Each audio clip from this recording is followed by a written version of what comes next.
Welcome to the Harvesting Wisdom podcast. Together we explore the vast landscapes of life, delving into the rich soil of experiences, sowing the seeds of curiosity, and harvesting the profound wisdom that each episode unfolds.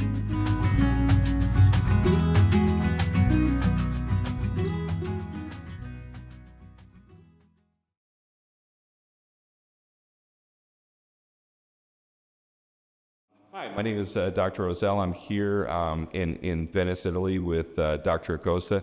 Very excited for another episode of Harvesting Wisdom. And Harvesting Wisdom, our whole purpose is to ask the question, why bother? We want our followers to think about that question, get excited about our guests, and think about how they can get engaged. At Urban Farming Education, we also want people to consider how they can close the gap between information and action. Information is good, but it's at the end of the day, it's not going to move the needle. So we have Dr. Acosta. You're the director of the Venice Sustainability Foundation. Why don't you tell us a little bit about how you answered the question of why bother? What got you excited to go beyond a book and not only have an impact within your community, but within the world at large as far as sustainability and climate change? Well, thank you very much.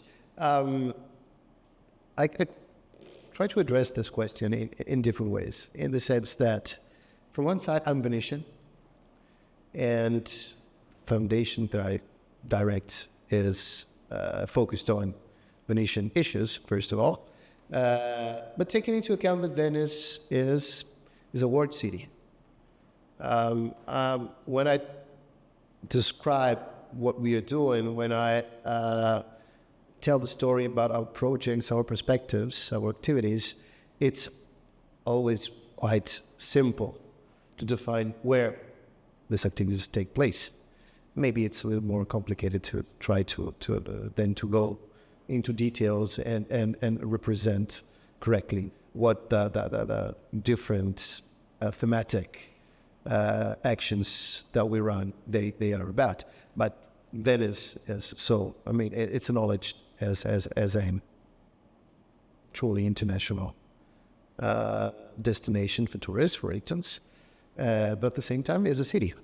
It's a city with a population, with a local community, and it needs to take into account at the same time what are the instances, what are the needs of locals and the needs of different set of city users that we define tourists. So that's from one side. From another side, what excites me about this is my background. I hold a PhD in environmental science, and well, if you just look at my beard here, you can say I can also add that it's one of the oldest PhDs in this subject. So it was one of the first that took this kind of degree here in Italy.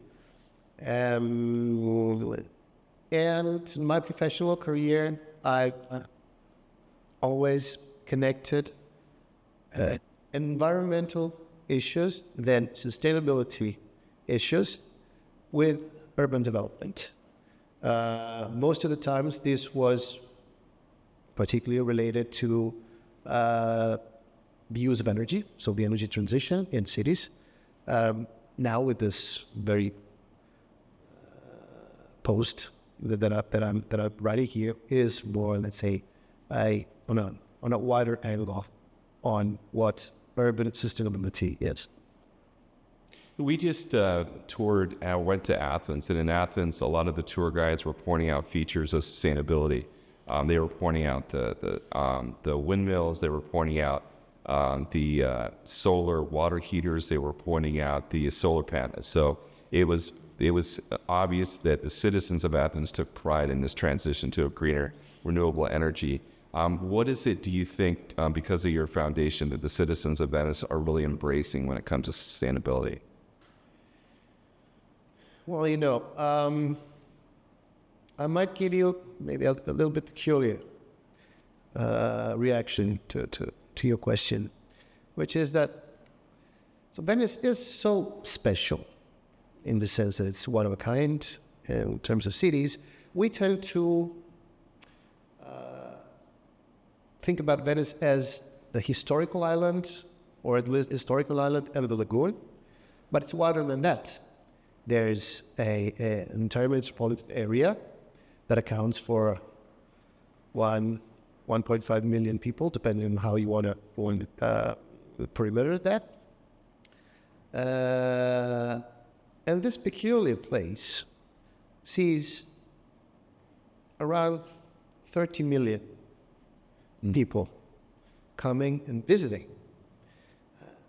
At the same time, you see 50,000 people living in a historic island and 250,000 living in the city council. This means that in any case, figures are overwhelming in the sense that the flow of like I call them city users, coming from an exterior geography that we host in town is many times more, many times higher than the dimension of the local community. You can also think to another issue, which is that Venice has very strong, and now I'm talking about saying the lagoon and the historical island only, has a very strong and evident cultural value, which is actually the first driver that takes the curiosity of people and have this business in town. So it needs to be preserved. It's an endowment that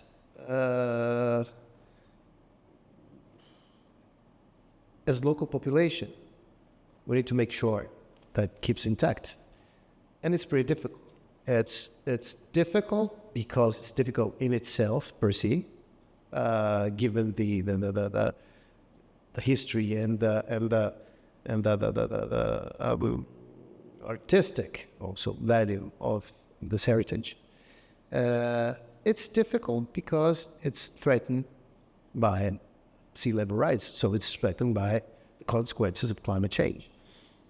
At the end of the day, end of the story, what you see is that what Venice needs to do is to strike a balance between different aspects. From one side, there's a sea tide flowing in. From the other side, there's a human tide entering and visiting it and using in a good way, using the space. And all this occurs in a place where the cultural value intensity is very high. And that's at the same time the biggest challenge that we have. Is also the beauty of this challenge. No, it's not trivial, and this is what we're trying to address. And I would define addressing this complex challenge as the enabling factor in order to make sure that once we have secured this aspect, then we can define how to develop the social economy of this area, and we want to do that in a sustainable way. So apply sustainable principles, because this is something that today you can do with that. To make it very simple. So this is it. Can you give any examples of how you're trying to strike that balance? When I was at the conference in Rome, it was interesting because we had presentations from all over Europe, and it spoke to what you're talking about. Every region had their own challenges. They had their own cultures. One of the things that really struck me was all the food there was vegetarian, it was vegan. But somebody stood up and said, look, eating meat's a cultural thing. We're not going to stop. So that really kind of struck a chord with me. And then that's one of the things I paid attention to. As each person presented, I realized each location, each city had their own challenges. So what initiatives are you putting in place where you strike a balance between lots of visitors, lots of use, and trying to have that sustainability to where you don't lose the resource entirely because of the effects of climate change? Okay, so I'll get back to the double tide, okay, or double wave concept that I expressed before. At least in this historical moment, and possibly for the next 30 to 40 to 50 to somebody say 80 years,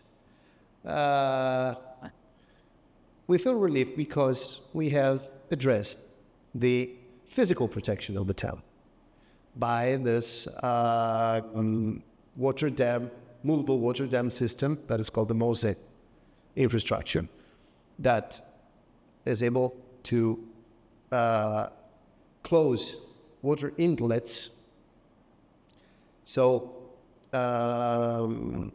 making sure that the water doesn't flow into the lagoon when the tide, the sea tide, is too high with respect to what the city could stand. And this system started in place, was put in place and started to be operative in 2020, in October 2020, and has been used roughly 80 times. It was actually probably also in use today. I'm not sure about that, but as citizens, we receive in the morning some warnings on our mobile phone system that they announce whether there is possibility for the MOSE system to be activated, because this by definition implies that there's no free circulation of boats between the open sea and the lagoon and the other way around. So it's also a matter of let's say safety of transit, or this sort of transit, or water transit. But this system works. So at least for, let's say, this preserving the object Venice and preserving the lagoon, we have identified a system and we are using that. And it will, if we take into account what are the forecasts in the next decades for sea level to rise, we'll see that Venice, which until October 2020 was possibly listed at the bottom of the ranking of the cities protected by climate change effects. Now it's scaled up, and we are possibly on top of the list in this moment. So we are among the safest places, and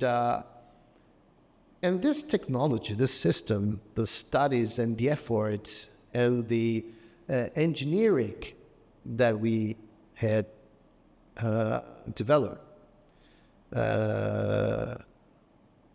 to realize this huge civil intervention is something that we could also offer to other places, to other geographies that have to deal with the same challenges. So in this sense, and this is also one of the reasons for the foundation to exist, is to offer Venice and Venice experiences as a case study. I wouldn't call it a benchmark. I wouldn't call it a point of reference, but I could call definitely a case study. So something that we offer to a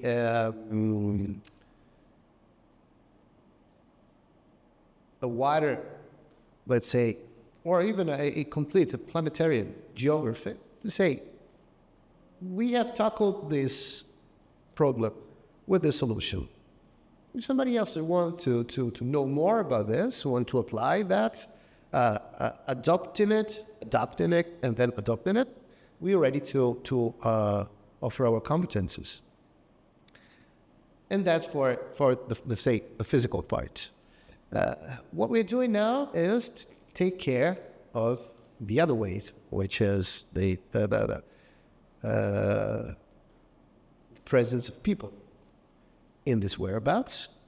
And it's what the foundation is doing this very moment is trying to analyze what are the patterns, what are the dynamics, what are the numbers, what are the figures, to make sure, that you know what this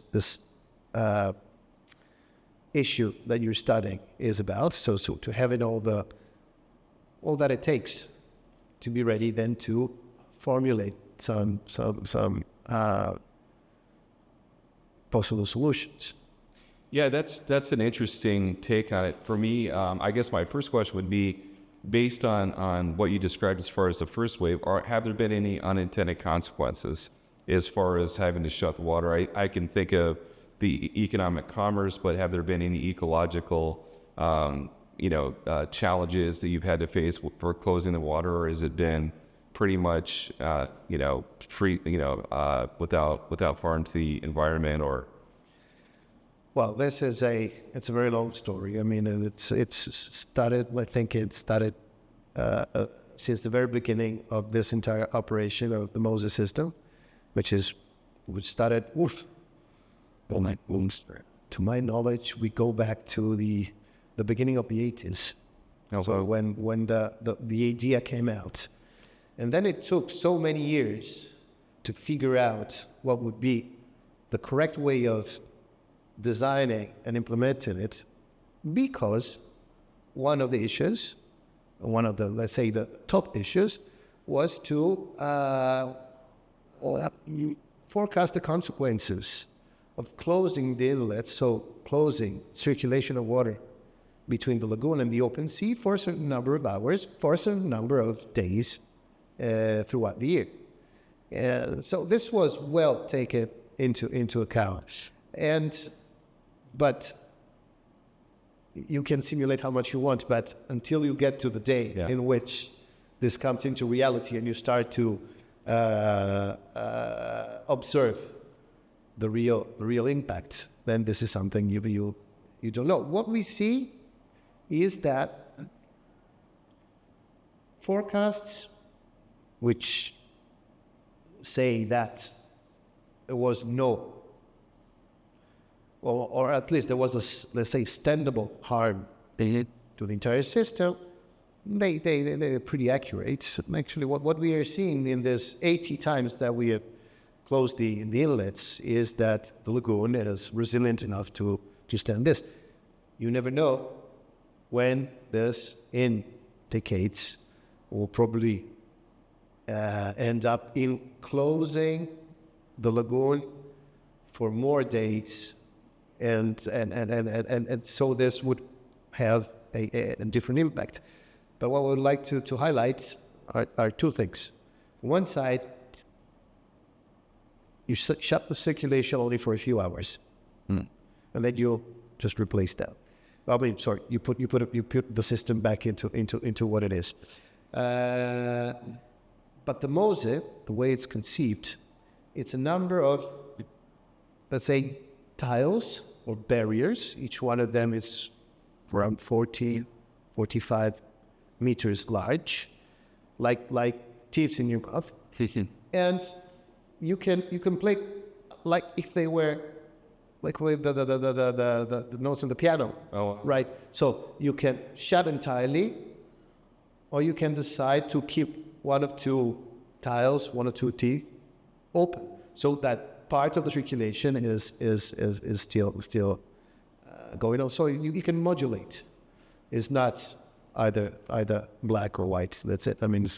So there's lots of variation. I guess the other question I have is more of the second wave, and that's not something I really thought of, but you're looking at the city as a resource it's finite, because you just can't let all the people in at once. So when we've looked into that in the United States, there's this transition from individuals that think it's their resource versus having to have some kind of community good and think of it as a shared resource in order to preserve it.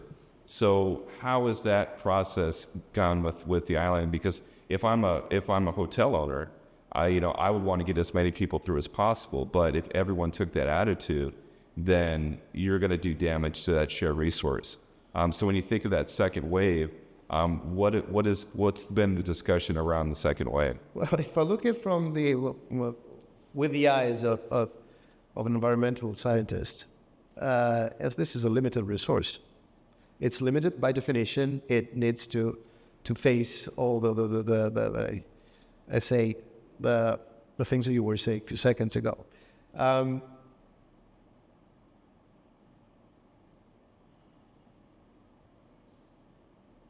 not sure if Yeah, I think let's take this again. Yeah, I think the challenge is when you make that transition, because from the individual to the community, because nobody lives in the world by themselves. We share resources. If I have a fire on my property, the smoke goes to your property. So sometimes there's a struggle within the community to realize that they have to think of even their own property as a shared resource.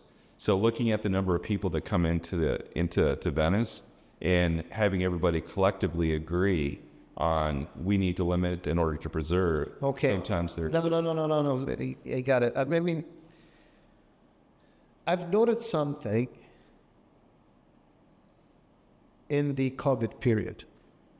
Okay. So we had roughly the same amount of people visiting Venice pre-COVID, 2019. And now we have recovered entirely that figure in 2023. We're close to that. In 2024, probably, we will see that we are more than recovered. So we will pass that threshold. What we notice during COVID is that this overwhelming amount of people visiting this town and loving this town, folks.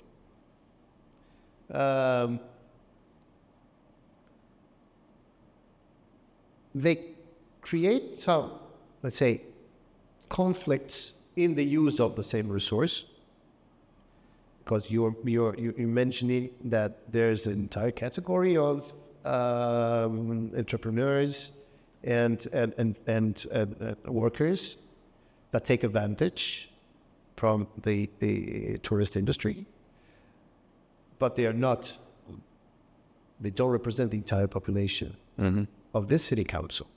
They are a part of that very relevant part that is impacted directly or indirectly by this industry, but it's not representative of the full spectrum of locals, of inhabitants. What we notice in COVID is that having too much tourists create this conflict in uses. Having no tourists at all creates the same problem, in the sense that you have a large share of the population suffering because they can't basically earn their wage. So this implies that, yes, it's once again, it's striking again a balance. But before entering into, is there a threshold? Would this threshold be fixed or dynamic? What are the indicators that we need to take into account to define this number, this magic or this formula? Before getting into that, my personal view of this is that we need to learn a little bit more. I don't expect, hopefully, we need to wait the 35, 40 years that it took to build the MOSE. Maybe we were able to get to the end of this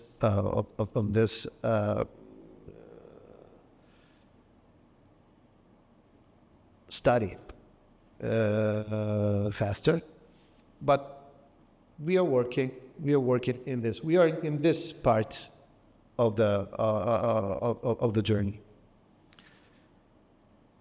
The other thing that we could take into consideration is that, well, this doesn't, let's say, prevent from doing some tests. Try to experiment some solutions. Try to use Venice as a little laboratory.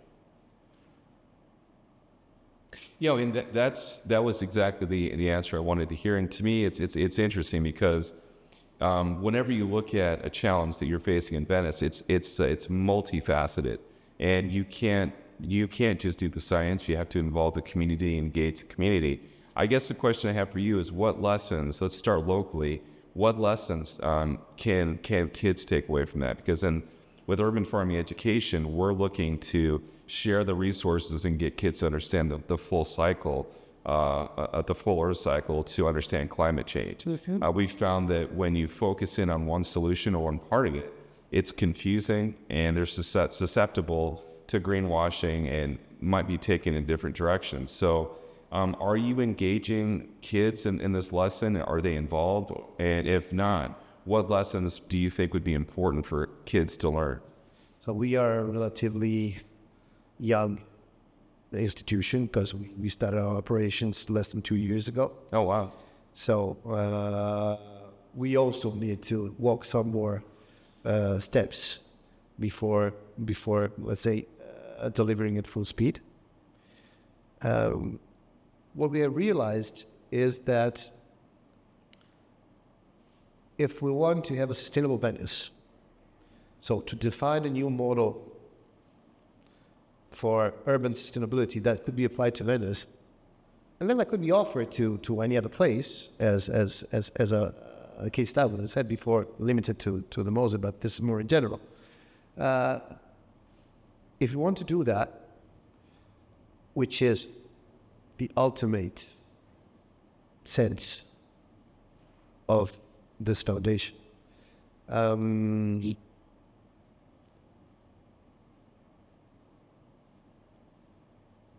we need to, we should think at the time that will take between today and the day this model will be implemented as a transition, exactly as the energy transition, the digital transition, or any other transition that occurs in this peculiar historical moment that it seems that all the transitions are just occurring at a faster pace at the same time.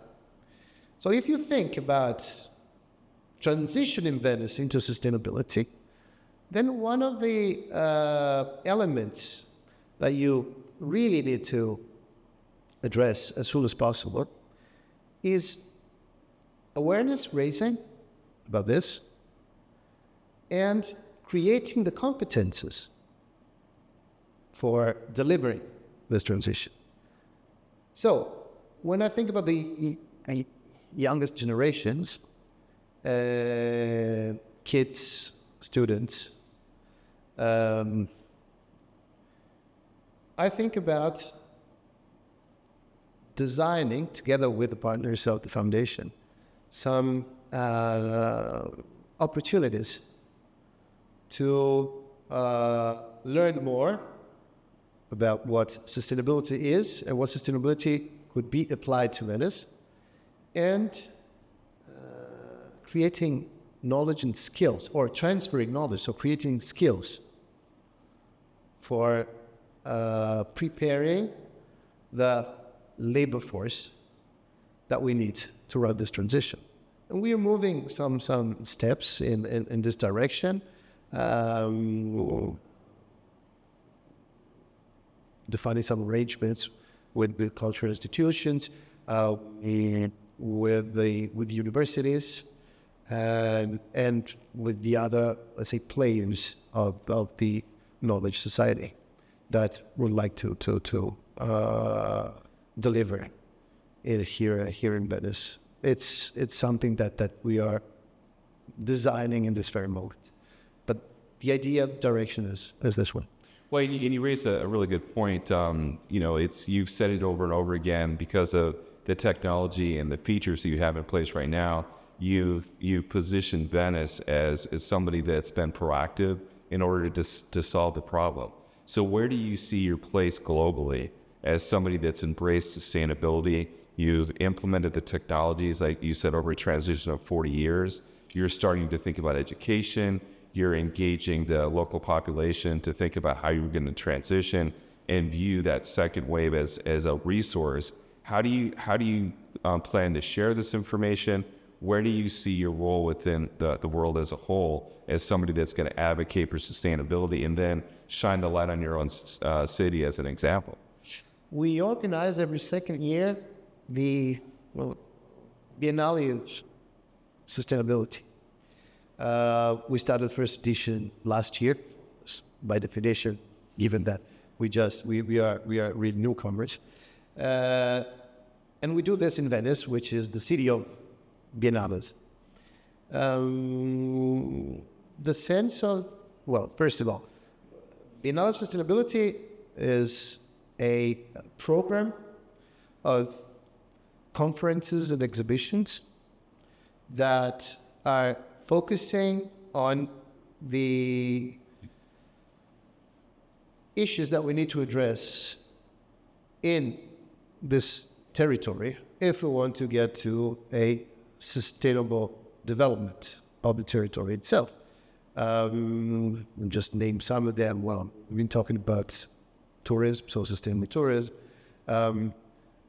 Innovation, it's another area in which we work very much. The energy transition, education, community engagement or social inclusion, and cultural innovation. This set of aspects.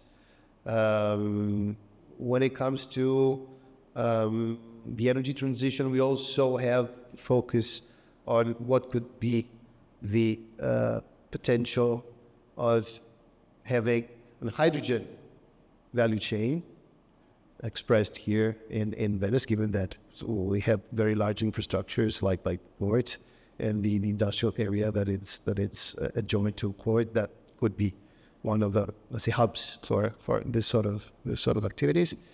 And through the Biennale, we want to organize conferences, seminars, workshops, exhibitions on these different topics, with the aim of gathering who else is dealing with the same challenges in different parts of the world, and getting all them to Venice to discuss, to show what we're doing, showcase what we're doing, and discussing all the other showcases. So we make Venice for 4 or 5 months every second year the capital city of sustainability, in the sense that we hope that everyone would like to come here and discuss these topics. We started with a first edition, but I think it would be more appropriate to say a zero edition last year, showcasing the MOSE system, and we are in process of organizing 2025 edition. That would more than likely be about what are the relationship, what are the connections between the physical city or the physical space and the local community, or maybe more than the local community, the community of users of this area, which includes also tourism in this. We call that URBS, We're using the Latin word for the city, and civitas. Again, same Latin word, but this is for the sense of who lives within the physical, say, container, which is in city. I absolutely love the way you describe your city. It's a laboratory for sustainability. I think that's incredible. We're actually going to start ecotourism in Africa. We are working with a family in Zimbabwe that has a 50,000 acre conservatory, and they're doing rewilding. And they're seeing a different challenge. They're seeing that if they don't step out beyond their fence and build industry around their conservatory, then things are going to fall apart. So they're actually bringing industry to this remote part of Zimbabwe.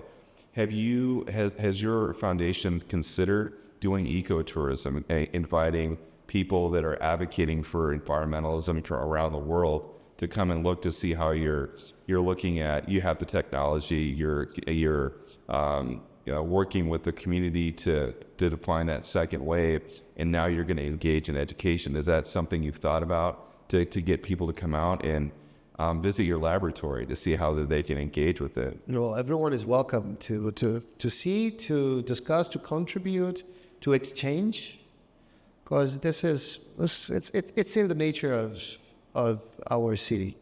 It's in the nature of our history and culture. This has always been a melting pot for culture, for trade, for arts, which is part of culture. Yes, anyway, and for multiculturality. So everyone that would like to either learn more about what we're doing and what we will be doing, which hopefully will be more than what we're doing today, is welcome.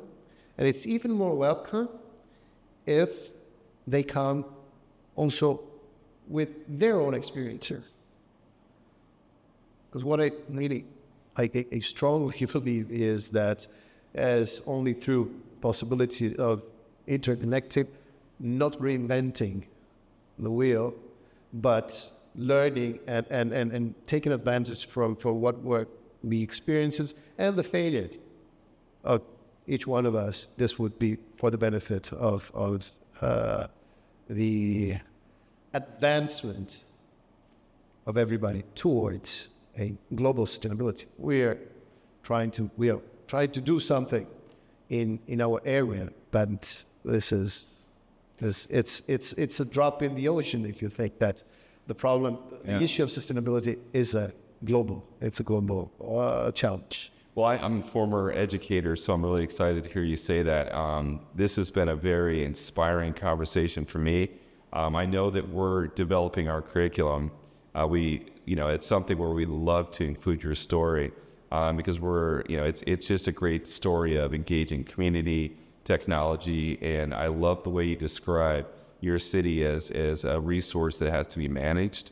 And if it's not managed correctly, one aspect, if you address the first wave but not the second wave, you're not going to be successful. We're kind of winding down here. You said that you have big events or conferences. What time of year, or what are your next upcoming big events for your foundation? Well, coincidentally, the big event of this year for the foundation will occur in 2 weeks' time. Okay. And it will be an international conference on the perspectives on the hydrogen industry, the hydrogen economy in the Mediterranean space. So we are organizing this together with the Green Hydrogen Organization, because worldwide operating institution. And the idea is to have here in Venice representative from governments, from companies, from research, from other institutions, coming from 3 different regions all around the Mediterranean space. So Africa, Middle East, and Europe.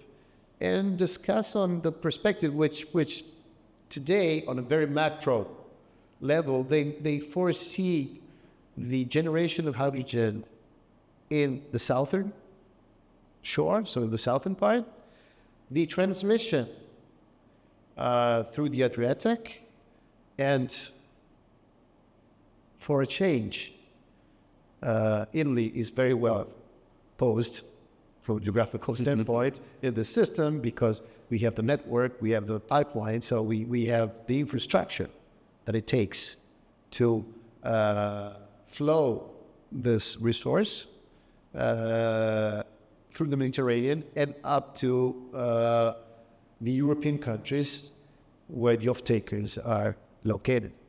And I'm really convinced it's gonna be a very interesting event. That's exciting. Where would somebody that watches this podcast learn more about your organization? You have a website. On our website, for sure. So it's I'll say in English, it's the Venice Sustainability Foundation, and in Italian, it's a very long and not very humble name because it's Venezia Fondazione Venezia Capitale Mondiale della Sostenibilità. So is your business card like this long? No, it's VSF. VSF, okay, so you didn't include the whole thing. Well, I want to thank you for your time. This was excellent. I learned a lot. You've changed my perception of Venice. It's a beautiful city. I saw it from the river or from the canal last night, and I never really thought of it as a sustainability laboratory, but I love that saying. I also never considered the two waves. So when I look at the city, I'll think about the MOSE system, and I'll also think about the city as a whole is a resource that needs to be looked after and cared for. So it's been a fascinating conversation. Thanks a lot. Thanks for having given me the opportunity of telling you a few things about this foundation. And if you're fascinated about this, very last message, I believe that your curiosity could be satisfied next year when we will run the Sustainability Biennale of Sustainability 2025, in which we are in the process of getting some arrangements with the real Biennale, Venice, so the Biennale of Venice that next year will be dedicated to architecture, in which we are thinking about displaying this two waves. Find a creative, spectacular but scientific way of describing these two flows and how these two flows affect the urbs, the civitas, the lagoon, and the entire, let's say, metropolitan area. I think it's a brilliant way to explain it. It's very forward thinking. It's very visual, and you get it right away. So that's the part that I really enjoy. So this has been a great conversation. I want to thank you so much for your time. Thank you very much. So you do have, is this your event tomorrow, the waterproof Venice? This is the closing event. We have run this exhibition. We have run this exhibition since the end of May, the beginning of June. Was the end of May. And what is the rationale in this case? It's connected to what we were saying before. If Venice is safe from the water, okay, this means that now this place is waterproof. And if it's waterproof, this means that if you would like to invest in Venice, now you're enabled to do that. Okay, I couldn't blame any investor, because they were skeptical about putting their money in Venice before the MOSE were activated.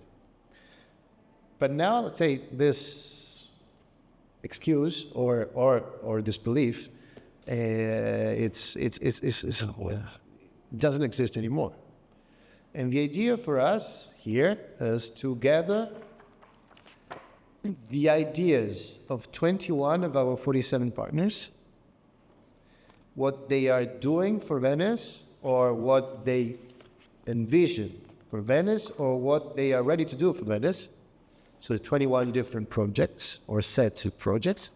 We took the projects, we fed an AI system, that chewed all these things and spit out something that it's something in between a dream and a reinterpretation of these ideas.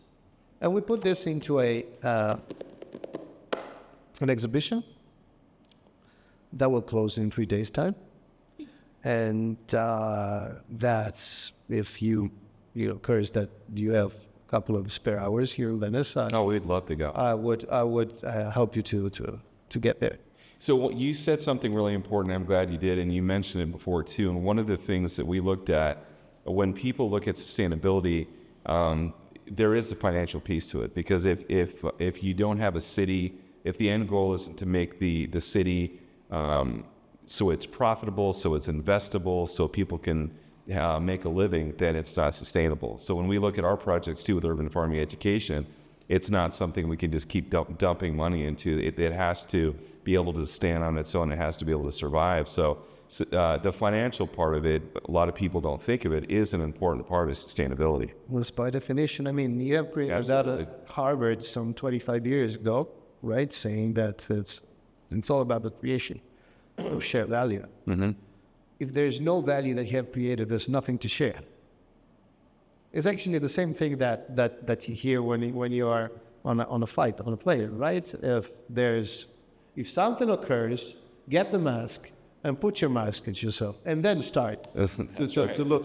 So first of all, you need to have something to share. Absolutely. Once you have something to share, so you have created something, then it's your responsibility to make sure that it's your ethos more than responsibility, if it is your ethos, to redistribute this. Absolutely. I really loved what you said about using all this as being a case study for others to learn from. I think that, one of the things we were talking about earlier was that there was like a sense of apathy and not knowing. So, now that this has been done, it's bridging that gap and helping others to just sharing what you're doing and using that as a resource to learn from you. I think that harvesting wisdom definitely is something that is of value. So thank you for doing that and providing. Absolutely. Oh, thank you. I should have turned the camera. That was a great summary. I'm not quoting Shakespeare, but I thought you could quote Liza Minnelli. If you can make it here, you possibly can make it everywhere, right? Yeah, absolutely. Yeah, we've been watching the news and kind of noticing differences in where we are about how it was portrayed. And we're now seeing, America going through the hurricanes and the flooding, especially some parts of the states. Yeah. Right. Yeah.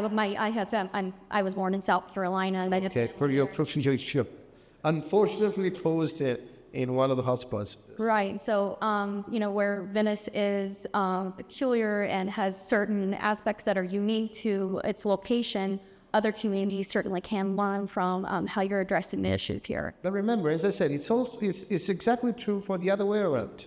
Mm-hmm. So we need to find, it's awareness raising, as I said before, and it's getting to know. And it's transferring knowledge. Yes. It's creating skills. It's upskilling, it's reskilling, is the other buzzwords that you want to use, but at the end of the day, this is. So we need to put our experience at the disposal of whoever else needs to face the same kind of challenge. So you answered my question, because I asked what is your role in the global community. That's it. You're sharing knowledge. You're opening your doors to your community, and that is a very important message to push out. We are opening the door to the international community. Correct. Yes. And we are struggling to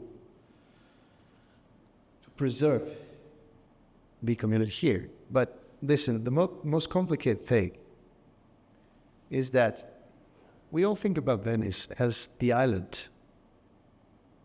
That was one of the first things that I said today. But Venice is not just the island. The city council is the island and the two areas that we call Mestre and Marghera, so in the inlet, and they account for 250,000 people. Oh, wow. Okay, while only 50,000 are located in this very island here. And the dynamics that you have here are different from the dynamics you have in the other part. There's a very thorough internal commuting, but still, somebody could think that Venice, the island, is a suburb of a more complex city council. Wow. That's a great way to think about it.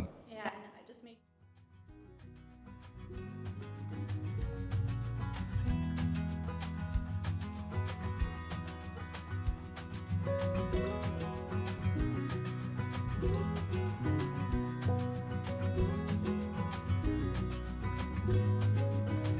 Thank you for joining the Harvesting Wisdom podcast.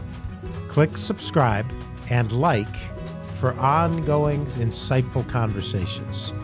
Explore our webpage for show notes and additional resources.